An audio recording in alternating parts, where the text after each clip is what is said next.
Merci de votre fidélité à Géopolis Télévision. Bienvenue dans Géopresse, votre magazine d'analyse de questions d'actualité. Nous sommes très heureux, chers téléspectateurs, de vous retrouver en ce début d'année. Nous sommes également heureux de retrouver l'équipe Géopresse, les habitués. J'ai cité Domomat et Dieudonné Bonali. Bonjour à tous les deux, messieurs. Bonjour, monsieur Patrick, meilleur vœu également à monsieur Bonali. Je voulais réciproque. Merci. Voilà, merci. On va dérouler avec le sommaire de cette émission. Le ministre du Travail a signé un arrêté pour augmenter le SMIC. Ce salaire minimum interprofessionnel garanti passe de 2,5 $ à 5 $. Qu'est-ce que cela va changer? On va poser la question à nos invités sur ce plateau. Également à la une, les FRDC montent en puissance, cela fait plaisir. Mais attention, parce que les questions opérationnelles, il faut en parler avec beaucoup de précautions, parce que même les journalistes sont désormais passibles de peine de mort s'ils s'avisent à relayer les activités des rebelles. Et pour finir, au sommaire également, RDC, Ouganda, Kinshasa tape du poing sur la table pour protester contre les multiples déclarations du fils Museveni, qui est par ailleurs chef d'état-major de l'armée ougandaise. Voilà pour le sommaire. Bonjour à tous. Domomat, on va commencer avec vous. Vous avez suivi l'actualité. L'actualité, elle est abondante, c'est en tout cas en ce début d'année. Mais on va commencer avec le SMIC. Et c'est une question un petit peu technique, mais ça concerne tous les travailleurs, même ceux qui sont chez les Libanais et consorts. Le SMIC passe de 2,5 $ à 5 $.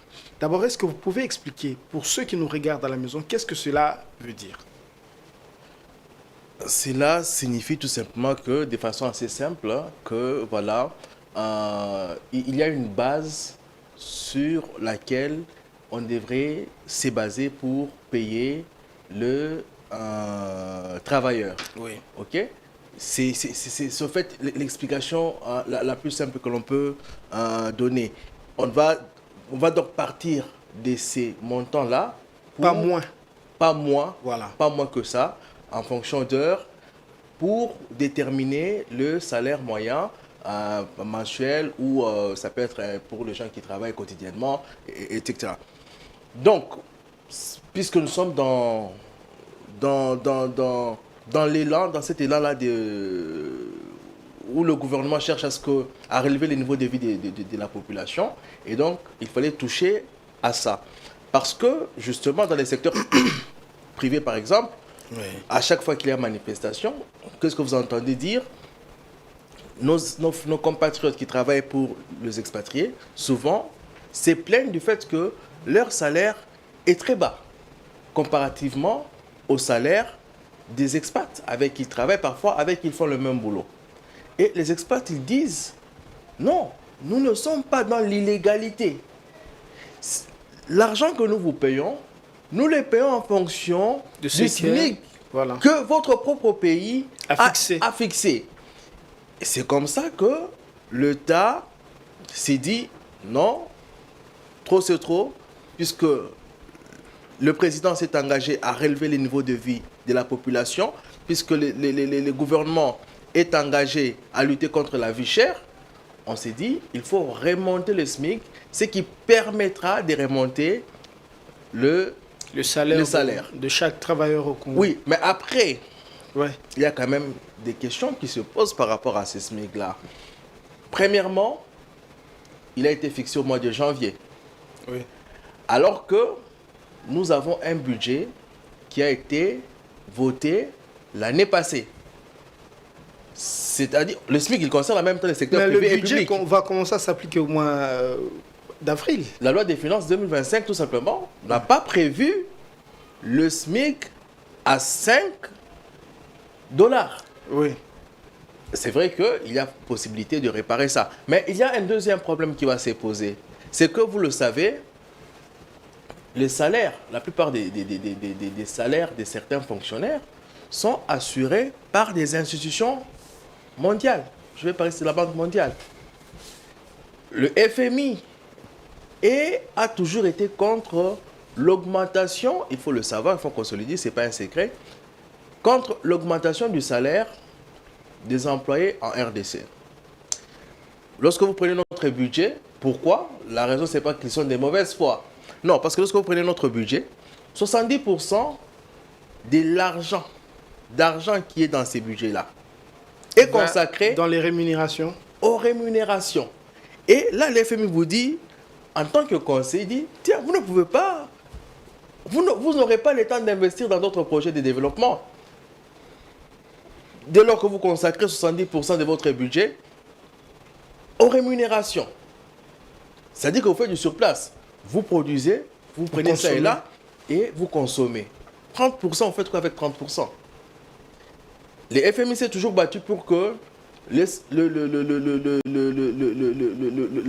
pourcentage consacré au salaire passe de 70% au moins dans un premier temps à 45%. Et donc avec l'augmentation du SMIC, on se demande qu'est-ce qui va se passer puisque normalement l'enveloppe salariale et donc par conséquent l'enveloppe budgétaire devrait exploser tout naturellement. Voilà, mais cette fois-ci, à en croire les chiffres du gouvernement, le budget, en tout cas, il y a une part d'investissement qui est passée à près de 20%, selon les chiffres, si je ne me trompe pas. Dieudonné Boinali, vous avez suivi la question. On va dire que nous tous travailleurs, et ceux qui nous regardent à la maison, parmi les travailleurs, ils sont intéressés par cette question. Mais qu'est-ce qui se passe? Tout en ajoutant que vous pouvez compléter ou bien contredire ou bien appuyer ce que Don Momat vient de dire, mais au-delà de ce que vous allez ajouter sur ce que Don Momat a dit, et si une entreprise ou bien des sociétés s'arrangent pour ne pas appliquer, qu'est-ce qui va se passer? Il y aura des sanctions. D'ailleurs, j'apprécie l'introduction faite par Don Momat, mon co-débatteur. Je vous réponds d'entrée de jeu que si une entreprise n'applique pas les nouveaux SMIC, elle sera sanctionnée par les organes de la loi et les ministères compétents. Parce que les SMIC veut tout simplement dire salaire minimum interprofessionnel. Donc quand on dit interprofessionnel, c'est-à-dire c'est un salaire qui concerne tous les secteurs de l'économie nationale. Et à la fin, on dit garantie. Garantie au monde du travail. Quand on parle du monde du travail, on voit employeur, au pluriel, avec S à la fin. On voit les bases syndicales, qui est constituée de plusieurs associations, corporations syndicales. Et puis, nous voyons l'État. C'est-à-dire, c'est la base légale à partir de laquelle on peut payer un journalier par jour. Vous ne pouvez pas payer en deçà de ça. Vous devez payer ces montants-là de 5 $ américains, équivalent aujourd'hui à 14 500 francs congolais, ou plus selon la santé économique de votre entreprise. Mais je vais un peu rappeler les contextes. Nous sommes en début 2018, lorsque les derniers SMIC entrent en vigueur. Et en ce moment-là, la parité franc congolais, la monnaie nationale, et le dollar américain, début 2018, Patrick Ilunga, est de 1400 francs congolais pour $1 américain. Quand vous faites la division par deux, ça vous donne 7075 francs congolais. Et vous êtes sans ignorer que vers fin 2018, à l'avènement du président Félix Tshisekedi au pouvoir, les dollars, les taux d'échange avaient frôlé la barre de 1650 francs congolais, les dollars américains. C'est pour vous dire déjà que notre monnaie nationale, en 2018 jusqu'à aujourd'hui, a perdu beaucoup de sa valeur faciale. Aujourd'hui, $1 américain vaut 2850 $ américains. Ailleurs, parfois, on commence à négocier à 2900 $. Voilà. Ailleurs, et dans les places financières fortes comme les châteaux, pour ne pas dire les marchés parallèles, les dollars se négocient à 29. Moi, je payais les frais scolaires pour ma fille, enfant congolais. On m'a dit non, $1 c'est 2900 francs congolais. C'est pour vous dire que les 5 dollars qui représentaient au début de 2018 7075 francs congolais représentent aujourd'hui 14 500 francs congolais. Mais malheureusement, dans les secteurs du commerce, dans notre système économique national, on continue à payer les travailleurs congolais, même ceux qui ont choisi la RDC comme seconde partie. Quand vous travaillez comme journalier, les 5 dollars là étaient calculés en fonction de l'ancien taux d'échange. C'est-à-dire on vous paye 7000 dollars. Imaginez parti Kilunga avec les prix du transport en commun actuellement sur les marchés pour un travailleur qui doit quitter Mikondo, Kingasani Asuka, Njili Brasserie, Kimbanseke vers cimetière là, ou bien Mitendi, et atteindre Gombe là où se trouve son travail, et il vient travailler pour 7000 francs congolais, qui ne représente même pas la bourse pour son transport aller-retour. Et il faut se demander comment il fait pour manger pendant la pause, comment il fait pour nourrir sa famille et par jour, journalièrement, comment il fait pour économiser dans les 7000 francs. Et comme le gouvernement, c'est maintenant la chanson, il faut améliorer les conditions de vie de la population, lutter contre la vie chère, améliorer les salaires. Bon, le gouvernement s'est dit, bon, je suis en train de me battre pour améliorer les conditions de vie et de travail des agents fonctionnaires de l'État. Mais il y a d'autres Congolais, les gagnes petits, qui travaillent dans les secteurs de commerce, qui travaillent dans les secteurs privés, qui est sous-rémunéré, qui est mal payé. Le gouvernement a pensé à eux. C'est comme ça qu'on a réajusté les SMIC. On n'a pas fixé un nouveau SMIC parce qu'il y a de l'amalgame autour de la question. Les gens pensent que le ministre du Travail, Ephraim Akwakwa, a signé un arrêté fixant les nouveaux SMIC. Il n'a pas fixé un nouveau SMIC. Il n'a fait que correspondre les SMIC par rapport au taux de dépréciation de la monnaie nationale. J'ai aimé l'intervention de Momat qui m'a précédé. Au niveau de la Fédération des entreprises du Congo, on parle d'une décision non concertée parce que les gros des employeurs se trouvent au niveau de la Fédération des entreprises du Congo. L'État n'a pas assez d'entreprises. C'est que demande l'État a moins d'entreprises, c'est moins de 50. C'est que demande le gouvernement, puisque de son côté, le gouvernement affirme avoir consulté le bas syndical et patronal lui, il tient avant de fixer... qu'il a des preuves qu'il avait consulté tout le monde, des réunions se sont tenues. Il y a même des images, des photos, des comptes rendus, des PV et que le ministre Akwakwa étale sur la place publique. Pour lui, certains membres de la FEC ne jouent pas franc jeu. Pour le ministre, en tout cas, il avait réussi à réunir et les entreprises, et l'État, et les banques syndicales pour arriver à ces consensus. Mais là où les bas blessent, j'ai dit tout à l'heure l'intervention de Momat, le budget national 2025 a été voté au Parlement au mois de septembre 2024. On parle de l'entrée en vigueur de ces budgets dès le 1er janvier 2025. Déjà, il y a un problème. Deuxièmement, selon l'arrêté du ministre réajustant les SMIC, on nous annonce que ces SMIC va entrer en vigueur dès le 1er février 2025. Maintenant, il se pose un problème. Un autre. Il y a certaines entreprises publiques qui sont gérées comme des entreprises privées.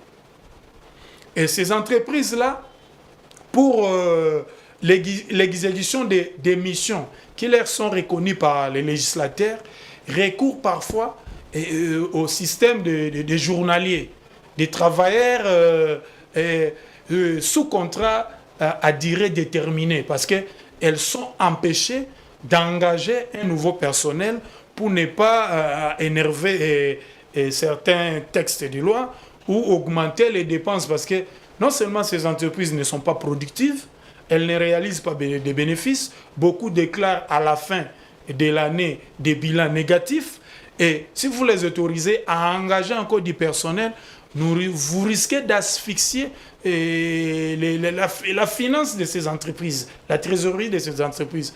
C'est pour cela que ces entreprises ont trouvé comme solution palliative recourir au journalier. Un journalier n'est payé que par jour. Il a droit à son SMIC qui est de 5 $, soit 14 500 francs congolais. Déjà au niveau par exemple de la SNEL, Société nationale d'électricité, la régie de distribution d'eau, la régie des eaux, pour ne citer que ces deux entreprises, ils se posent déjà un problème parce qu'ils ont beaucoup de journaliers. Ils se disent, mais nous, le budget national, c'est la sommation de tous les budgets, des établissements publics, des services publics, des institutions. Nos budgets sont déjà votés au Parlement, y compris dans les budgets nationaux. Maintenant, le ministre vient de réajuster le SMIC. Comment nous allons faire pour combler ce gap-là, cette dépense supplémentaire qui vient de nous être ajoutée? Le ministre maintenant répond, j'ai pris cette décision dans le cadre de l'amélioration des conditions de vie de la population, surtout du monde du travail et surtout dans le cadre de la justice distributive. Très bien. Dans Matt, c'est vrai que vous avez dit tout à l'heure que si une entreprise ne respecte pas bien, n'applique pas, elle va être, on va dire, passible de poursuites au niveau de l'État. Il y a l'inspection générale du travail qui va veiller sur l'application de la mesure, oui. Mais est-ce que l'inspection générale du travail, les inspecteurs du travail sont aussi efficaces que ça, sachant que depuis toujours les travailleurs travaillent sans contrat, rien n'est respecté? Est-ce que cette fois-ci, si une entreprise n'applique pas, quelle sera, on va dire, qu'est-ce qui nous garantit qu'ils seront vraiment efficaces cette fois-ci? En tout cas, ce sont les questions que vous me posez, ce sont des questions que je me pose également. Ce sont des questions que se posent, je crois, au moment où nous parlons, tous les travailleurs. Puisque déjà, il faut en remonter un peu plus loin. Il faut savoir que dans notre pays, il y a plusieurs beaux textes, oui, plusieurs belles lois. Mais on a toujours dit, et on l'aurait dit ici, le problème dans notre pays, c'est l'application des lois. Oui. L'application de lois pose un sérieux problème dans ces pays. Et c'est justement là que s'élèvent certaines craintes, notamment celle de savoir si cette loi sera respectée, si elle va se faire respecter. On ne peut que prier, en tout cas, pour que cela soit respecté comme tel, puisqu'il en va de notre bonheur, du bonheur de tous les employés. Nous aussi, comme employés, cela nous concerne. Donc, on ne peut que souhaiter que le ministère qui a pris la loi puisse prendre des mesures d'encadrement pour faire respecter cette loi et agir avec rigueur. Puisqu'il y a aussi autre chose qui nous manque. Lorsqu'on parle de l'application de loi, c'est le manque de rigueur dans le contrôle. Oui. Il peut y avoir un contrôle, puisque les inspecteurs du travail sont rémunérés. J'ai un ami avec qui j'ai étudié qui est inspecteur du travail. Et il me dit, donc, à chaque fois que tu as des problèmes, il faut m'appeler. C'est-à-dire que les inspecteurs du travail existent. Ils font leur travail. Mais parfois, il manque de la rigueur. Donc, il faudra aussi à ce qu'il y ait des mesures pour que les inspecteurs du travail soient rigoureux dans ce qu'ils ont comme tâche de contrôle. Et on va aussi ajouter le fait que, on va revenir pratiquement aux mêmes choses, la corruption. Lorsqu'on parle du manque de rigueur, parfois c'est lié aussi à la corruption. Vous allez dans une entreprise, les expats ont compris les systèmes congolais. Donc lorsque vous arrivez, vous trouvez que les choses ne sont pas établies comme le veut la loi, ils vont vous appeler à côté, ils vont vous mettre quelque chose dans la poche et vous allez vous taire. Et donc, on doit être regardant. Le ministère doit faire en sorte que il y ait des lois, des mesures qui mettent à l'abri, et même de moyens, puisqu'on ne va pas mettre à l'abri l'inspecteur du travail rien que par des lois ou bien en étant déjà rigoureux envers lui-même. Non, il faut aussi lui donner le moyen de vie pour qu'ils soient à l'abri de la corruption. Voilà. Regardons aujourd'hui, par exemple, les inspecteurs des finances, des l'IGF. Ils sont logés dans un beau bâtiment. Lorsque vous le voyez, la plupart ont quand même des belles voitures. On a vu qu'on leur a donné des véhicules. Ils ont un salaire ou de primes qui leur permettent d'avoir une certaine vie, une vie assez aisée quand même. C'est normal que nous acceptions à ce que certains de nos compatriotes, bien avant nous, puissent bénéficier de certains avantages. Pour qu'ils veillent à ce que nous aussi, à notre tour, nous puissions parvenir à bénéficier des mêmes avantages qu'eux. Et dans le cas précis où nous sommes en train de parler, il faudrait, comme je l'ai dit tantôt, mettre les inspecteurs du travail à l'abri de la corruption. À l'abri donc de la corruption. Ouais.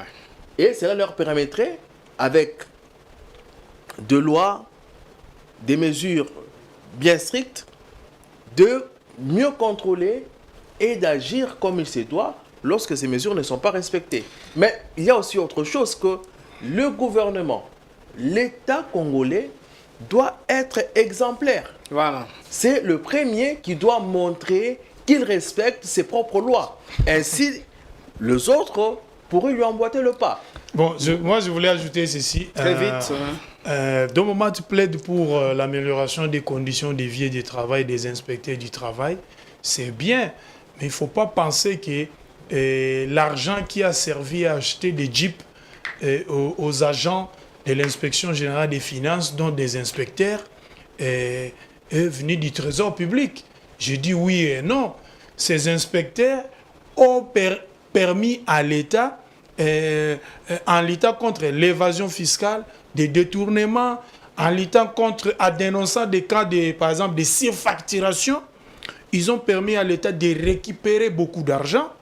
Et il y a des textes et des lois qui disent, dans de pareilles situations, quand vous aidez l'État à récupérer son argent, vous avez un pourcentage, vous avez une prime.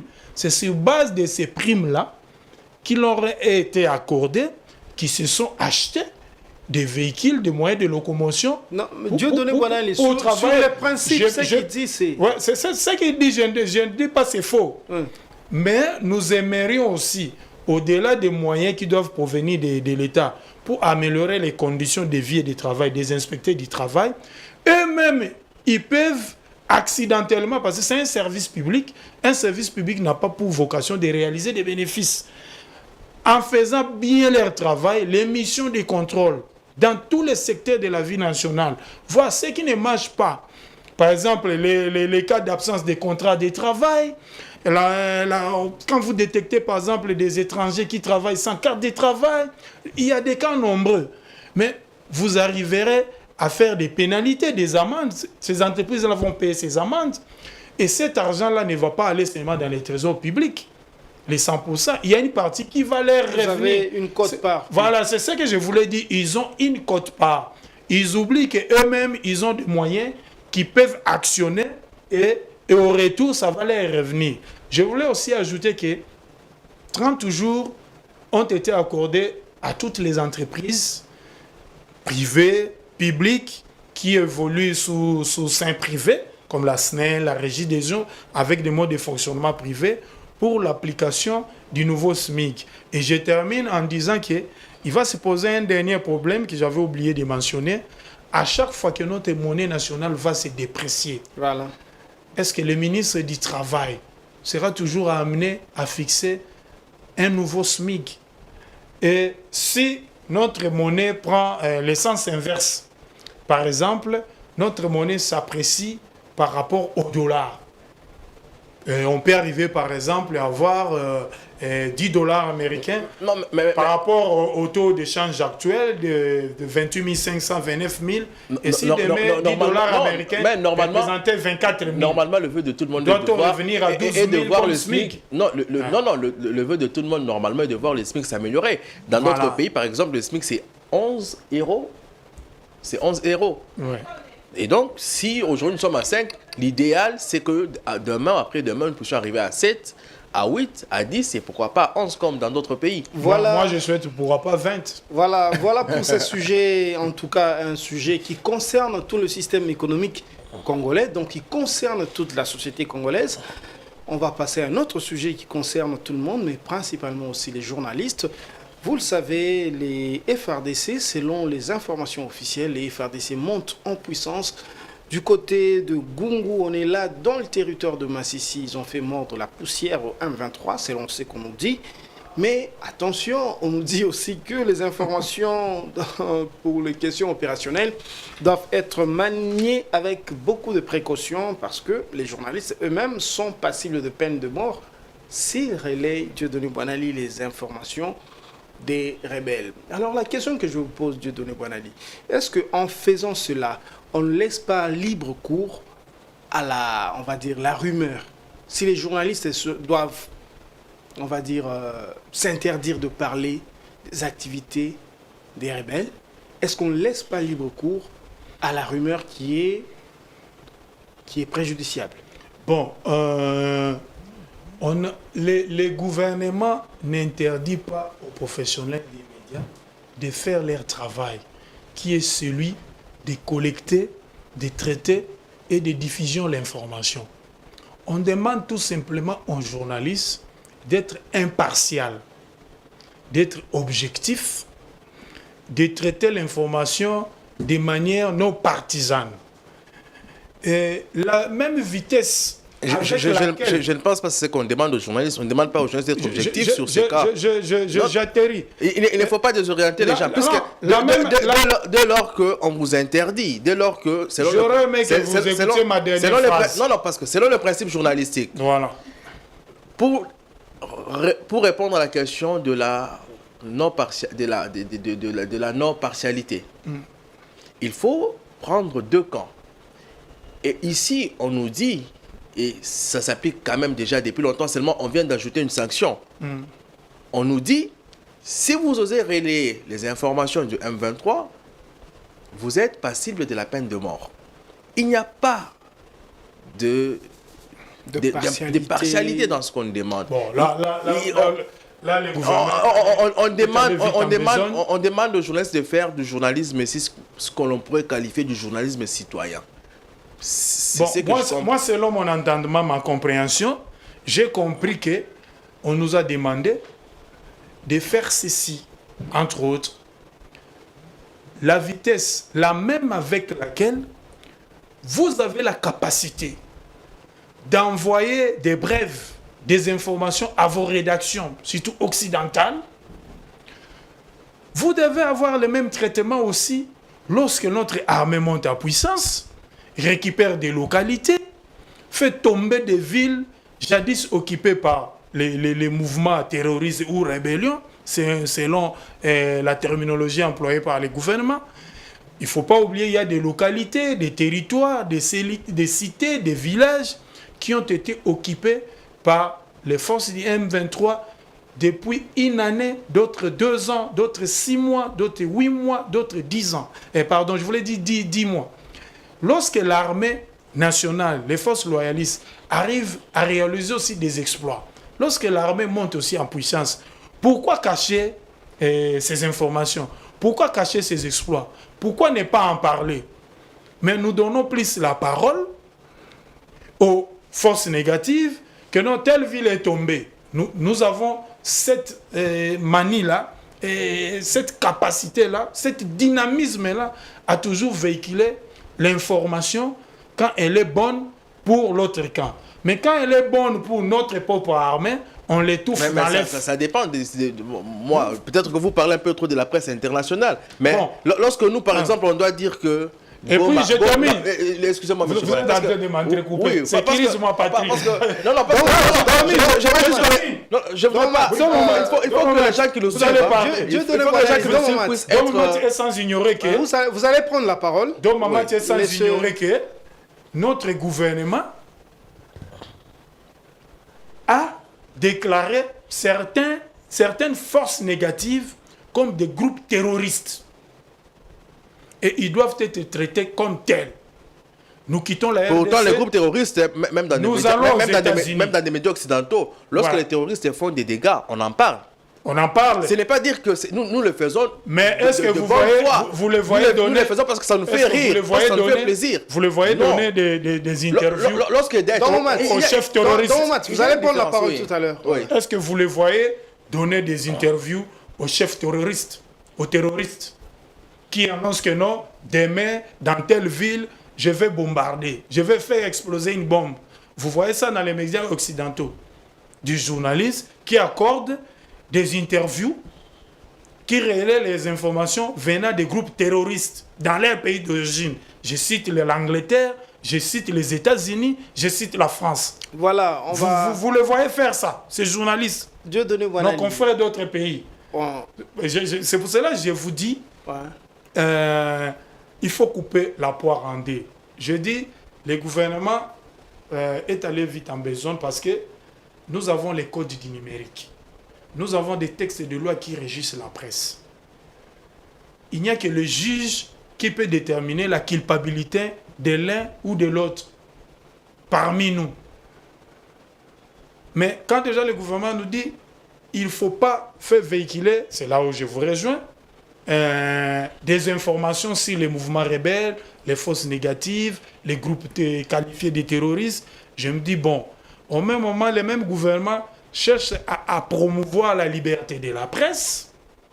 Et demain, on dit on va nous accorder des subventions, de l'aide à la presse.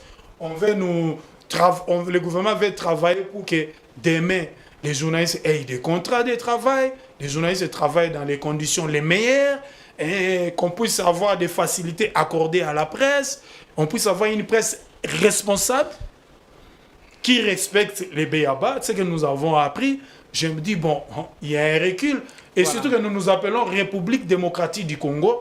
Et nous sommes dans un processus démocratique qui n'est pas encore achevé. Je ne dis pas que nous avons atteint la perfection en termes de démocratisation du pays. Mais nous y sommes. Nous y allons mollo, petit à petit.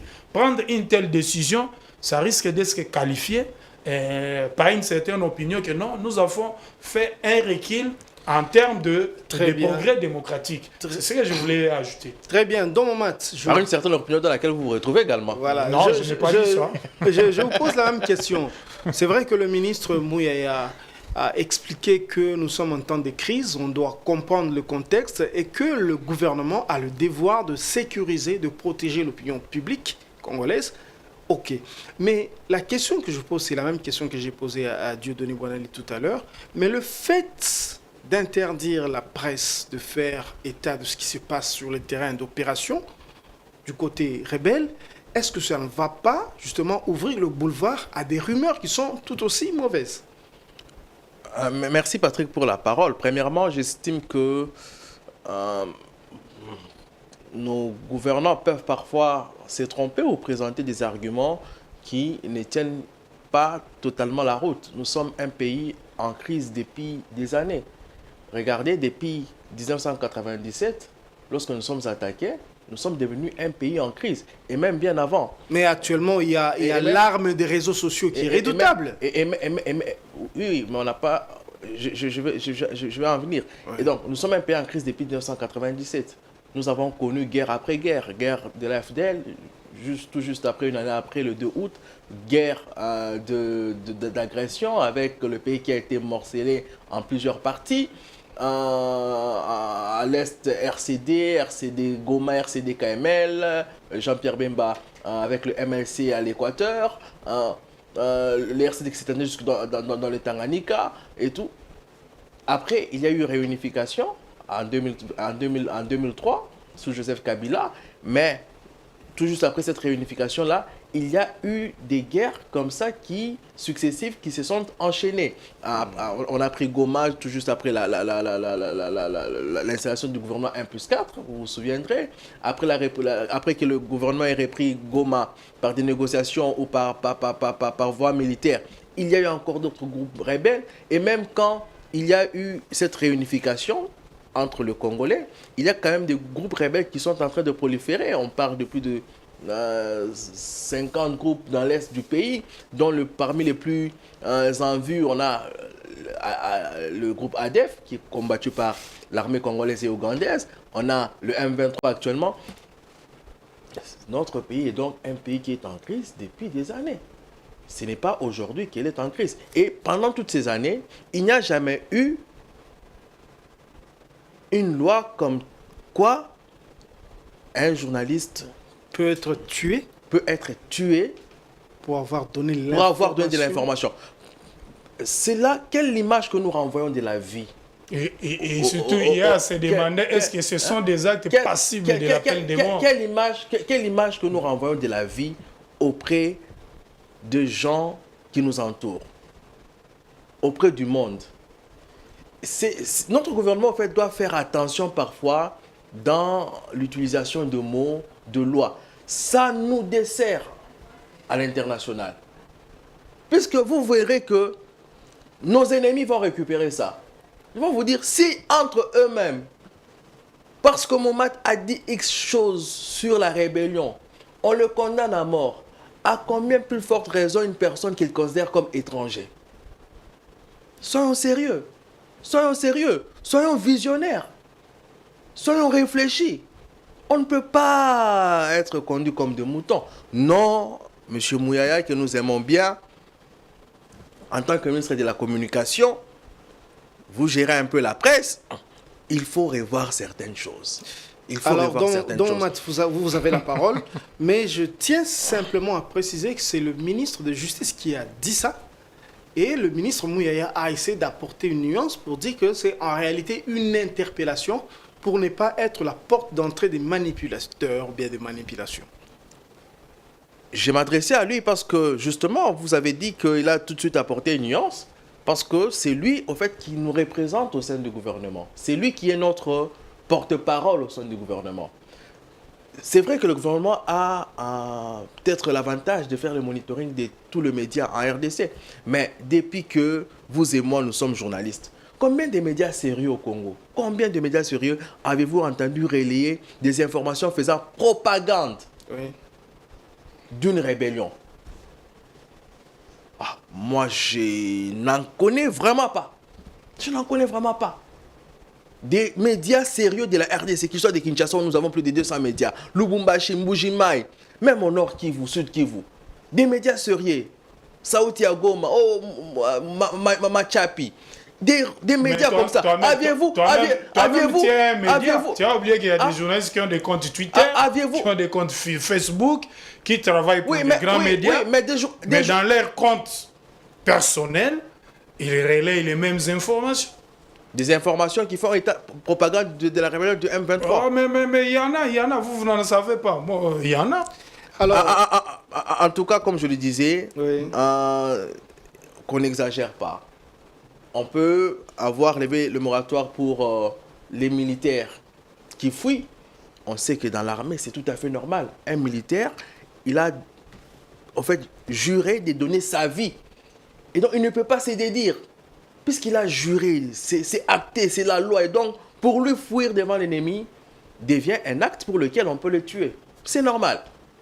Le Koulouna qui tue, avec la machette. Regardez récemment à Lubumbashi, un confrère a été lâchement tué à coups de machette. Vous ressentez la violence, l'acharnement sur sa tête. Des gens comme ça, ils méritent la peine de mort, puisque même la Bible, disons-le, elle dit « Qui tue par l'épée paiera par l'épée ». Vous avez oublié aussi les policiers qui a tué 3 Chinois, membres d'une entreprise de construction. Oui, mais tout cela peut se justifier. Dans les centres du pays. Mais aller jusqu'à dire qu'un journaliste peut être passible de la peine de mort pour avoir relayé une information. Et puis, ça ouvre la boîte à Pandore. C'est de quelle information maintenant qu'on va nous arrêter si nous en parlons? Si nous disons que le M23 a pris X ville, est-ce que c'est ça pour ça qu'on doit nous arrêter? Ou bien si nous disons que dans... ou bien si nous disons qu'ils ont perdu une ville, par exemple. Mais c'est quoi? On va nous arrêter pourquoi? C'est-à-dire que là maintenant, même pour n'importe quoi, M. Bonali, rassurez-vous, bon, ça ne devait pas vous rassurer, ça devait quand même nous inquiéter. On peut nous arrêter donc pour...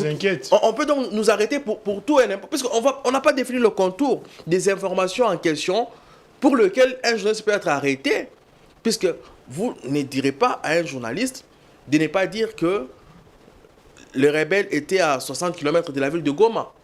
Lorsqu'on le dit, ce n'est pas par plaisir de le dire. Les gens, nous avons des... Si cela est attesté par des sources indépendantes, nous avons des frères à Goma, nous avons des sœurs à Goma. Et personne ne veut que Goma puisse tomber dans les girons du M23, de l'AFC et du Rwanda.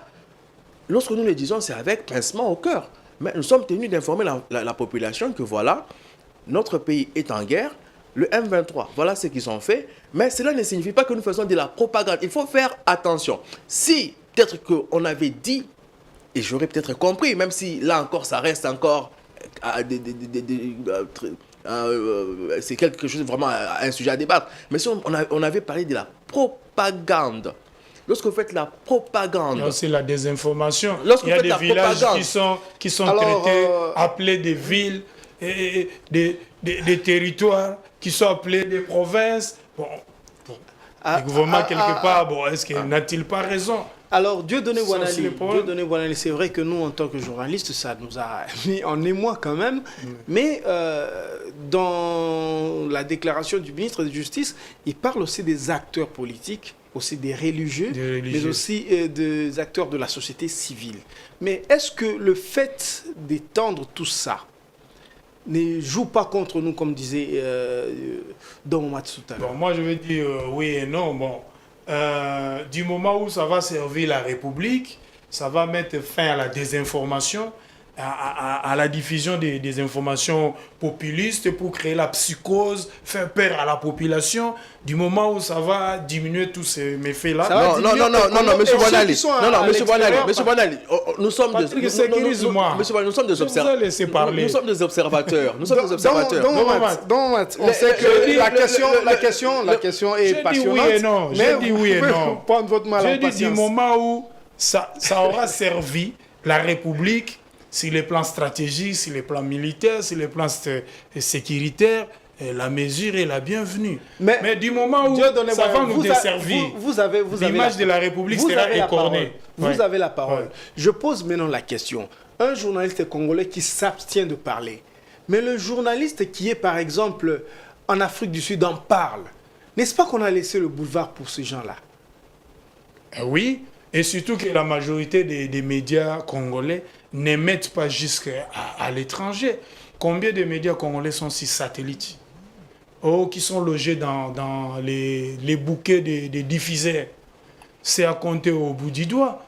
Et Don Momate a dit tout à l'heure, rien qu'à Kinshasa, vous trouvez plus de 200 médias. TV, radio, médias en ligne. Si vous comptez le reste des médias que nous avons sur toute l'étendue du territoire national, plus les médias communautaires, mais nous frôlons la barre des 1000 médias. Si déjà, au niveau interne, nous avons l'incapacité technique de faire face à la guerre médiatique, c'est là où le ministre Patrick Mouyaya a oublié, je rejoins aussi Momat. Le ministre Mouyaya nous dit toujours, nous sommes comme nation, comme république, comme gouvernement, sur plusieurs fronts.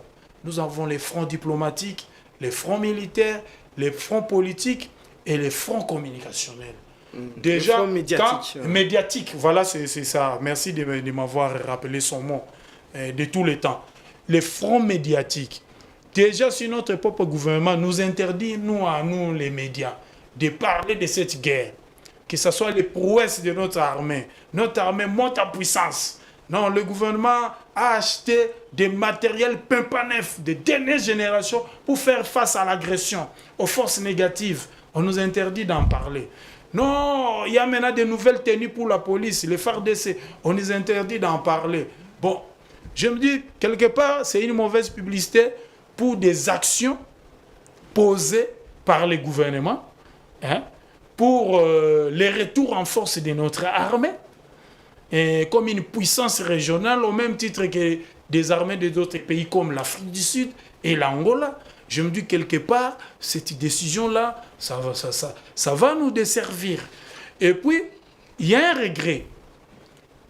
Un journaliste, son champ, c'est d'aller sur le terrain chercher l'information. Nous sommes comme un agriculteur. Vous avez un lopin de terre, vous êtes habitué à cultiver là-bas, et puis on vous dit aujourd'hui, à partir d'aujourd'hui, il ne faut plus cultiver les maïs, les sorgho, il faut seulement les bananes, plantains et la pomme de terre. Nous voyons, c'est comme si on nous coupe un pas entier de notre activité.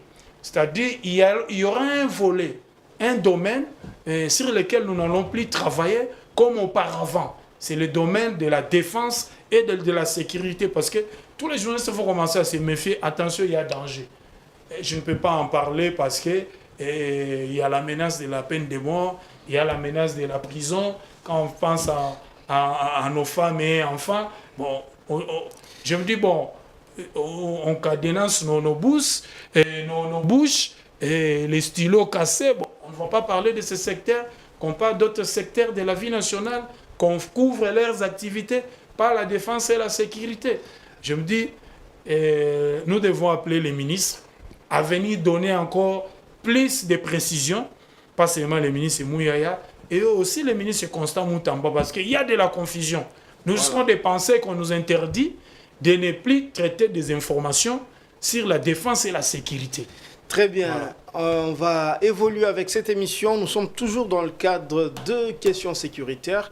On va prendre un autre volet, RDC-Ouganda. On a vu que le gouvernement, à travers la ministre des Affaires étrangères, a tapé du poing sur la table pour protester contre les déclarations, les prises de position du fils Museveni, qui se trouve être également chef d'état-major de l'armée ougandaise. Avant d'évoluer dans le débat, on va demander à la régie de nous proposer un extrait de la ministre Thérèse Kaikwamba. Deuxième question par rapport au général Muhoozi et ses déclarations qu'on peut qualifier d'inconsidérées. En effet, elles sont particulièrement préoccupantes, tenant compte de l'ambition que les deux pays partagent en termes de leur partenariat et en termes de leur amitié. Nous avons été très clairs avec nos homologues ougandais sur le caractère inacceptable de ces déclarations. Nous avons été aussi très clairs sur le fait que si ces déclarations continuaient et s'il n'y avait pas de clarification officielle et publique par les autorités ougandaises sur le degré auquel le général Muhoozi, à travers ses communications, engage le gouvernement ougandais, nous allions aussi devoir reconsidérer notre partenariat et nos relations. Donc je sais que certaines choses se font de manière très publique, il y en a d'autres qui se font de manière plus discrète. Soyez rassurés que nous suivons la question de très près et que nos partenaires ougandais sont vraiment informés sur le fait que nous avons exprimé à plusieurs reprises notre désapprobation et que nous n'allons pas hésiter d'en tirer les conséquences nécessaires. Il n'est pas suffisant de dire que le gouvernement ougandais communique uniquement à travers son ministère des Affaires étrangères et sa présidence. La réalité, comme vous l'avez dit, est justement qu'il y a des individus qui se permettent de faire des commentaires et de faire des déclarations qui sont complètement décontextualisées, qui portent préjudice aux efforts et à la stabilité sensible de la région. Et nous ne pouvons pas accepter des réponses bureaucratiques de nos partenaires ougandais qui nous disent que cette personne n'engage personne d'autre à part lui-même. Et donc nos partenaires ougandais sont très informés sur le fait que nous attendons des clarifications et que ce soit des clarifications aussi publiques.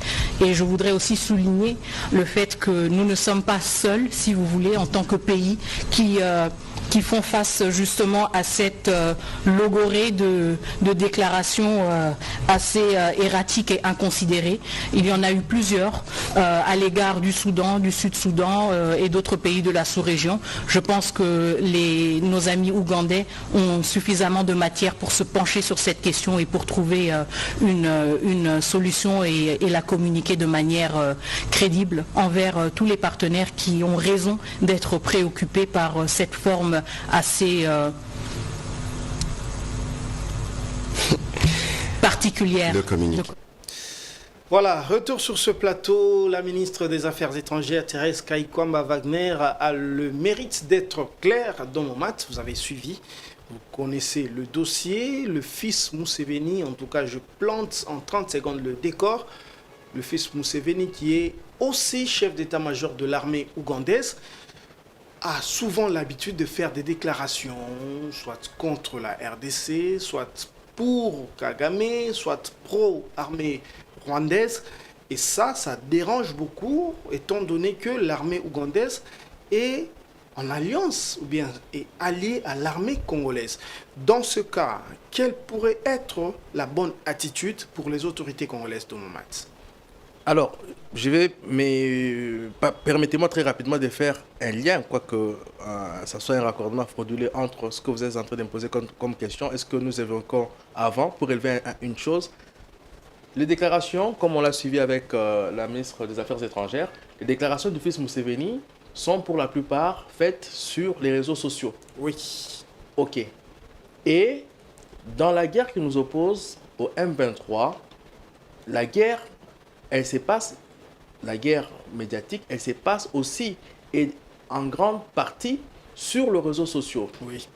Et c'est là que nous invitons le gouvernement, plutôt que au ministre de la Justice, plutôt que de, entre guillemets, nous menacer avec la peine de mort, de faire en sorte que notre pays puisse être en mesure de répondre aux attaques médiatiques avec on le voit avec le M23, des faux comptes, etc., que notre gouvernement soit également en mesure d'organiser une communication, une armée numérique pour répondre à ces attaques-là.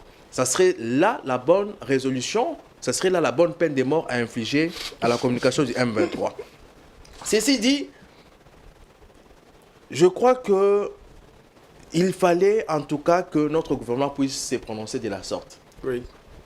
Je partage tout à fait l'avis de la ministre des Affaires étrangères qui a dit on ne devrait pas se contenter des réponses bureaucratiques. Voilà, ça n'engage que lui, ça n'engage pas nous, ça ne nous engage pas. C'est un officiel. Oui. Un officiel, aussi longtemps qu'il est dans ses fonctions, doit avoir une communication qui va de pair avec sa fonction. Qui est calibrée sur la position de son pays. Effectivement. Oui. Que ce soit dans ses réseaux personnels ou professionnels. Voyez-vous, vous ne pouvez pas être en train de combattre aux côtés des troupes de FARDC, en même temps, officiellement, et en même temps, vous êtes en train de soutenir, de laisser entendre que vous pourriez les attaquer, oui. Parce que, puisque si vous devez attaquer par exemple des mercenaires, comme il avait dit à un certain moment, si vous devez vous attaquer aux mercenaires qui se trouveraient au Congo, la RDC ne va pas vous laisser comme ça venir attaquer les mercenaires qui sont chez lui, chez elle, s'il y en a. Elle va réagir. Et donc, en même temps, vous êtes en train de menacer, de proliférer des menaces envers cette même armée-là. Non, ce n'est pas. Et ça fait. Il y a longtemps que ça traîne, ça dure, ça a pris du temps. Et donc, c'était tout à fait normal que le gouvernement puisse s'élever aujourd'hui et dire stop, monsieur, vous nous devrez des explications et des bonnes explications. Et je crois que c'est un message ferme qu'on envoie à nos amis ougandais, puisqu'ils doivent être clairs, comme les Quinois disent, Zala clair. Ils doivent être clairs. Soit vous êtes avec nous, soit vous n'êtes pas avec nous et vous nous le dites. Comme ça, on s'organise autrement. On s'organise sans vous. Puisque nous sommes assez bons, nous le Congolais, nous sommes assez bons. C'est nous qui sommes allés leur dire, tenez les amis, il y a les ADF ici. Venez, nous allons le combattre ensemble. Et on peut même s'organiser au-delà de ça. On peut même créer des couloirs économiques pour le développement de nos deux pays. Voyez-vous, nous sommes très bons. Et attention, c'est comme ça qu'on dit, il ne faut pas être deux fois bon. Sinon, vous devenez un bonbon. Et c'est comme ça que la RDC a agi. Et s'est refusé de devenir un bonbon qui doit se faire sucer par l'Ouganda. Les amis ougandais doivent clarifier leur position. Et dès lors qu'ils auront clarifié leur position, il nous reviendra à nous de nous dire opération Umoja Wetu. Soit on y met une croix. Shuja plutôt. Shuja, excusez-moi, Umoja, c'est dans l'Antiquité. Shuja. Soit on y met une croix. Nous-mêmes cherchons un moyen pour démanteler les réseaux des ADF. Ou encore, effectivement, vous êtes de nous, des cœurs et d'esprit. Nous y allons ensemble. Mais en ce moment-là, il faudrait qu'il n'y ait plus jamais de déclarations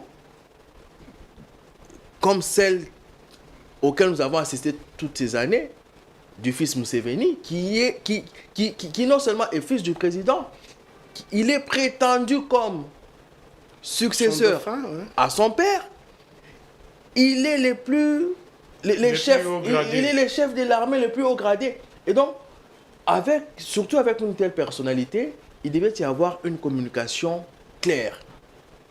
Et ça, le gouvernement de la RDC doit l'exiger à tout prix et mettre d'ailleurs certains projets en stand-by, le temps qu'il puisse nous clarifier ou qu'il puisse nous donner des assurances que plus jamais il ne va pas confondre son rôle d'officier et d'un gentleman qui se permet de s'amuser sur les réseaux sociaux. Voilà. Pour ceux qui ne le savent pas peut-être, la mise en garde, en tout cas, la levée de bouclier du gouvernement congolais est arrivée jeudi dans la soirée, mais déjà vendredi très tôt le matin, le fils Museveni avait déjà désactivé son compte Twitter. Il a quitté encore une fois Twitter comme ça a été des années avant. Il va y revenir encore. Il va y revenir peut-être avec des polémiques.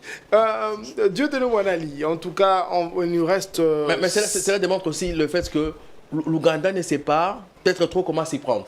Voilà. En même temps, le pays s'est dit qu'il a besoin de la RDC. En même temps... On laisse faire le monsieur. Oui, en même temps, le pays a d'autres intérêts quelque part qui sont peut-être contradictoires avec les intérêts de la RDC. Et donc, il a du mal à se positionner. Mais il sait que son plus grand intérêt est de marcher aux côtés de la RDC. Ça, c'est évident. Voilà. Très bien. Dieudonné Wanali, la question que j'ai posée à Don Matsu tout à l'heure, quelle doit être l'attitude de la RDC? Et puis, deuxième question, la sous-question que je vous pose en même temps, c'est est-ce que c'est avantageux pour la RDC d'avoir deux ennemis en même temps? Ennemis entre guillemets, hein? Bon, moi, je ne pense pas. Au moment où notre économie est tirée vers la croissance, nous avons une croissance continue depuis 2016, bien que cette croissance n'est pas encore inclusive et partagée pour qu'on puisse sentir que les taux de pauvreté a diminué dans notre pays. Je ne pense pas que notre pays, la République démocratique du Congo, a intérêt à ouvrir des fronts. Nous avons déjà une guerre qui date de plus de 30 ans, qui ne se termine pas. Dieu seul sait le jour où elle va se terminer. Aller ouvrir encore un autre front contre l'Ouganda, je pense non seulement ça sera épuisant, c'est suicidaire, c'est aussi économiquement pas rentable. Nous allons éparpiller et les moyens et les forces. Et ce sont de l'argent que nous pouvons mettre dans des secteurs porteurs de croissance pourquoi pas ne pas construire des infrastructures pour désenclaver le Congo et pour le développement du Congo. J'ai aimé l'intervention de la ministre Kaikwamba Wagner. En tout cas, elle n'a pas mâché des mots, mais je l'ai senti un peu sorti de sa peau des diplomates. Elle s'est aventurée dans un terrain qui n'est pas le sien. Bon, répondre à un général, la personne qui est au cœur de cette polémique, c'est un officier de l'armée, un haut gradé. Elle, c'est une personnelle politique civile, diplomate aussi de carrière. Moi, j'aurais aimé, par contre, voir Kinshasa convoquer l'ambassadeur ougandais en poste à Kinshasa et protester. Comme ça, lui, il allait relayer tout ce que notre ministre des Affaires étrangères a dit là. Ça lui aurait épargné de l'énergie. Et puis, trop parler et puis trop s'exposer. Mais là, soutenu qu'il y a beaucoup de choses qui ont été faites en coulisses. Voilà. Bon. Deuxièmement, je me dis aussi, chez nous au Congo, on parle de l'armée apolitique. Bon, quand je fais des analyses, des investigations en tant que journaliste, je me dis, bon, chez nous en République démocratique du Congo, nous avons aussi des militaires, hein, au sein de nos forces armées, qui ont fait des études, des grandes écoles militaires dans le monde, en Israël, aux États-Unis, en Chine. Je me dis, bon, si demain un officier de notre armée s'est levé, commence aussi à répondre au fils Museveni. Qu'est-ce qui va arriver? Je me dis, bon, la même chose qu'on demande à notre armée, l'apolitisme, pourquoi pas on ne demande pas aux autres pays de la région avec lesquels nous partageons certains destins communs. Nous sommes membres de la SADC, du COMESA, CIRGL, CEPGL, Communauté des États d'Afrique centrale, CEAC. Je me dis, bon, je n'ai jamais vu un officier aussi politique qui communique trop en dehors de son gouvernement. Ils ont aussi un ministre de la Défense. Bon, je me dis, pourquoi le silence du gouvernement ougandais, le silence de Kampala vis-à-vis de son officier? Ça doit pousser à interroger. Et puis, nous avons vu par le passé les mêmes menaces être adressées au Rwanda voisin, les mêmes menaces être adressées au Kenya, il ne faut pas oublier. Le Rwanda, il a toujours été élogieux. Voilà, les mêmes menaces adressées à la RDC et plus récemment au Soudan du Sud. Là, j'ai vu l'état-major général de l'armée sud-soudanaise faire un communiqué. Et ils ont choisi une autre méthode. Chez nous, nous sommes restés diplomates parce que nous croyons que la diplomatie peut nous aider à résoudre cet épineux problème de la crise sécuritaire à l'Est. Mais au Sud-Soudan, ils n'ont pas parlé de diplomatie. Et ils sont allés vraiment, ils ont montré les muscles que, attention, fils Museveni, d'ailleurs c'est le porte-parole de l'armée qui a parlé, entouré des officiers des hauts rangs de l'armée sud-soudanaise. Je me dis, c'est très dangereux. Si demain, tous les pays de la région, nous entrons en guerre, mais nous allons encore retarder le développement de la région. Et c'est peut-être sage pour nous de réagir diplomatiquement pour ne pas contribuer à la montée, à la montée de la tension. Notre ministre, même si j'ai demandé, il aurait fallu qu'elle convoque l'ambassadeur ougandais en poste à Kinshasa qui devait relayer son message là, sa communication. J'ai apprécié le fait que notre ministre a joué un peu à la diplomatie. Il a bien employé les mots. Et je me demande aussi, au sein de l'armée ougandaise, est-ce que le fils Museveni n'est pas un électron libre? Est-ce qu'il y a un problème de gestion du gouvernement? Parce que l'armée est sous autorité du gouvernement ougandais. Je me demande, il se comporte en électron libre. Bon, il se voit déjà chef de l'État demain. Bon, je me dis, bon, il est en train, comme on dit à Lingala, Azomatisa Mafuta. Bon, demain, quand il sera chef de l'État, si le destin le veut, mais il aura déjà des mauvaises relations avec les autres chefs d'État de la région. Wow. Et ce n'est pas bien. On doit quand même, au niveau de Kampala, arriver à mettre fin à ces déclarations récurrentes, vente à guerre, menaçantes contre les autres pays de la région. Voilà, merci. En tout cas, c'est toujours court. On arrive à la fin de cette émission, mais on ne va pas se quitter comme ça. On va quand même donner la parole à Tour de Rôle, même en 30 secondes pour votre mot de la fin de match. Et après, ce sera le tour de Dieudonné Bonali. 30 secondes, on peut respecter ça, ce sera bien pour nous. Alors, en 30 secondes, que dire si ce n'est d'inviter notre gouvernement à continuer à travailler sur la montée en puissance de notre armée. Ça, c'est quelque chose qui a été qu'on a amorcé depuis des années, et plus particulièrement depuis 2021 avec la loi de la programmation militaire, qui aujourd'hui donne, on en voit les résultats, puisque dans cette loi, il y a deux choses, entre autres, parmi les six programmes sur lesquels il s'appuie, il y a la rationalisation de la gestion des effectifs, des ressources humaines en fait, au sein de l'armée. On a vu les recrutements, il y a la formation des militaires, on a vu des formations ça et là de nos militaires qui continuent jusqu'à aujourd'hui. L'équipement de l'armée, on a vu l'armée acquérir des avions, l'armée acquérir des drones, etc. Donc nous saluons et encourageons l'État à continuer à investir davantage dans l'armée, avec les budgets qui a également augmenté, qui doit encore être revu à la hausse, parce que sans armée, nous ne pouvons pas vivre en paix. Mais en même temps, nous invitons le gouvernement à avoir un langage, surtout dans cette période où nous sommes sur beaucoup de fronts, à éviter certains langages, certaines actions qui risquent de desservir notre pays du point de vue de son image à l'international. Ici, nous parlons de la peine de mort. Voilà ce qu'on peut dire en 30 secondes. Merci beaucoup. Donc, ce sera votre mot de la fin pour cette émission. Dieudonné Bouanali, en 30 secondes, on a clôturé. On a parlé des deux sujets, les SMIG, 3, défense, sécurité. Concernant les SMIG, je demande seulement à la tripartite, l'État, les employeurs et les banques syndicales d'être francs, de jouer chacun sa partition.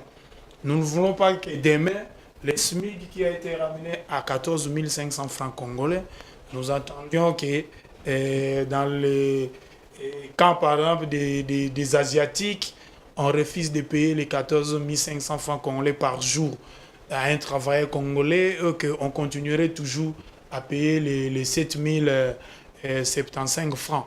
Pourquoi je l'ai dit? Nous avons vu le gouverneur de la ville de Kinshasa signer un nouvel arrêté par l'entremise de son ministre des Transports, le ministre provincial, fixant la nouvelle nomenclature des prix des transports en commun dans la ville-province de Kinshasa. Mais ces documents est foulé au pied par les transporteurs, dont les membres de la SECO et de la SACO, l'association des chauffeurs du Congo. Il n'y a pas de suivi sur le terrain. Il faut envoyer vos agents sur le terrain, aller vérifier si l'arrêté que vous avez signé, les prix des transports en commun, est entré en vigueur et d'application. Sinon, on continuera toujours à voler la population. Si déjà au niveau du transport, on a du mal à appliquer les décisions prises, je me demande maintenant quel sera maintenant les sorts réservés pour les SMIC. Voilà. Bon, concernant les domaines de la sécurité, nous félicitons le gouvernement pour toutes les actions posées, pour la montée en puissance de notre armée, et la formation des troupes, l'acquisition des matériels, l'amélioration des soldes. Mais je pense, dans cette loi de programmation militaire, on doit penser aussi aux policiers et surtout aux cantines. Merci. Il faut donner des bons soldes à nos militaires. Le côté social, voilà. Le côté social. Très bien. Ça va les mettre à l'abri de la corruption, sous tout ça.